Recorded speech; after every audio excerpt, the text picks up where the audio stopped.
Good evening and thank you so much for being with us tonight. Prosecutors will seek the death penalty in the case against the man accused of killing an East Texas sheriff's deputy. The announcement came during a hearing in Carthage this afternoon for Gregory Newsom of Shreveport. He's accused of fatally shooting Panola County Sheriff's Deputy Chris Dickerson on New Year's Eve 2019. Today, Assistant Attorney General April Sykes told the court the state has now filed a motion expressing their intent to seek the ultimate punishment. An investigation indicates Deputy Dickerson was conducting an overnight traffic stop near Gary when Newsom fatally shot him, making Dickerson's wife a widow and leaving their 2 young daughters without a father. Dickerson's widow and mother were both there for today's court hearing.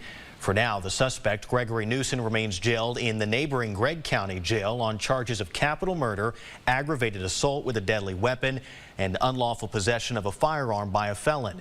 Jury selection is set to begin July 31st and is expected to take about 6 weeks.